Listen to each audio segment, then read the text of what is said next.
Well,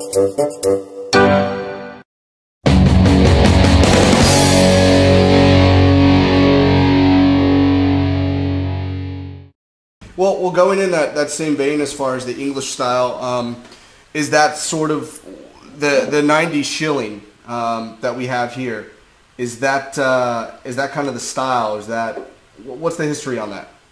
Well, that's our flagship. That's a beer that Doug started the brewery with, and we're still brewing it. It's still our best-selling beer. Sure. It's kind of a cross between Scottish 80 Shilling and kind of an English pale ale. So it kind of lightens up some of the more traditional Scottish malty beers. It has a nice balanced hop character. Okay. So very drinkable beer, very sessionable.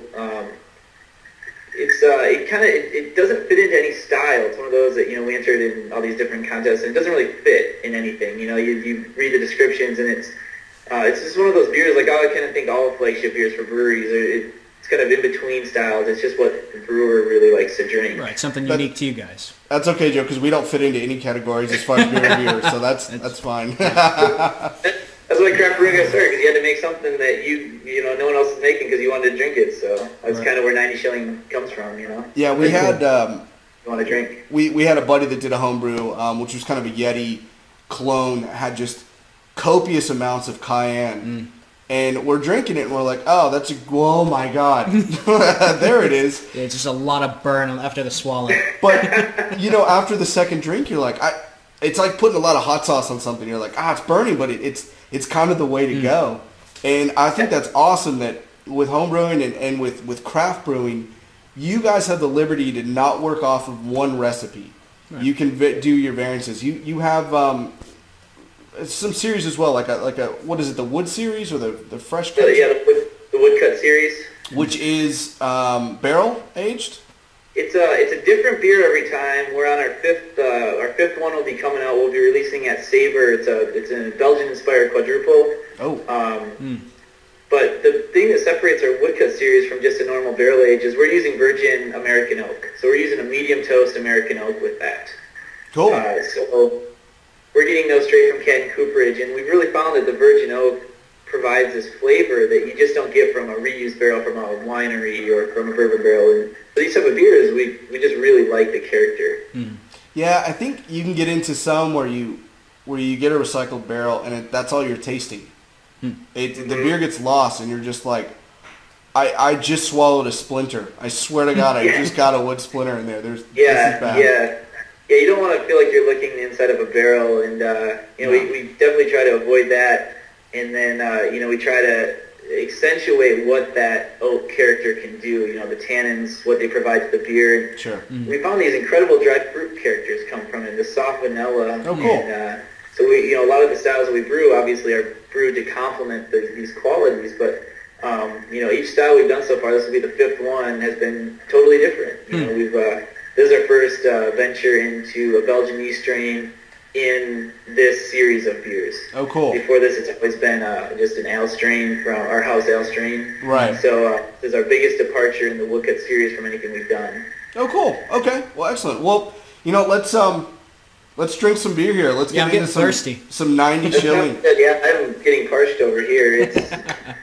I don't know what time it is there, but it's definitely time for beer here. It's drinking time. It's drinking time. Drink 30, I think. It's drink 30-ish. Look at him. He has a special glass. Got matching glassware, yeah. Yeah, awesome. Actually, I should probably give you a glass as well. Maybe. I can swig it right from the bottle. No, that's all right. Act like you've been somewhere before. Oh, man, you could smell just that roasty, malty, just right when you just pop the top. Yeah, it's good. What I always get what I love about this beer is the nose has this beautiful balance of caramel malts, and you really see in the colors. You can see there the great amber. You're seeing that translucent amber, and it's a nice, rich caramel malt character. Yeah, it's got a good head to it.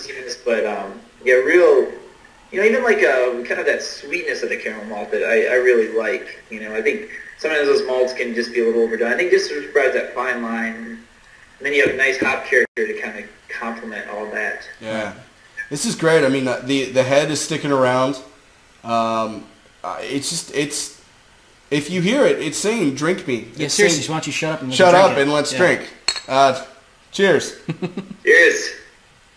Yeah, and what you'll notice, the hops we use in here are much more of the American, softer American hops. Not the Amarillos or the Chinooks, but still that American quality where you're getting some nice subtle citrus in the back, nice earthy spiciness. This really is a unique flavor. I mean, there's a lot of that maltiness that you were talking about, but then there's the hops and the bitterness to kind of follow it up, and you're like, hey, this is kind of it clears the palate. It doesn't hang around like a typical Scottish ale. Yeah. No, this is not as aggressive as a Scottish ale either. I mean, normally before you take a sip of a Scottish ale, you're like, I'm going in, and then you take your drink and you got to belly up and we've had some Scottish ales that it tastes like a shot, and you're like, it might as well be whiskey with a cap. Not just because we're obviously sitting here in front of you, but the color, the look of it is absolutely beautiful. It's a great looking beer. It does have that a little bit of a bite to it with the hops, but not one flavor overpowers the other. It's going along perfectly, and if that's what you guys were going for, then you got it. That was perfect. It's almost like the taste. It switches. Like 1 minute you kind of one sip you taste that maltiness. The next sip, there's the bitterness and the hops. It's a really interesting blend. It like you said, it's very well balanced. It hits every part of the palate. From the front to the back. You're going to get everything you're supposed to taste. It comes through. There's a lot where you're like, okay, it's bitter, and then that's it. It falls flat, and I'm like, really? This is good, and you're right. This is sessionable. It's not the type where you would have the one and done. Yeah. It's very crisp. It's great.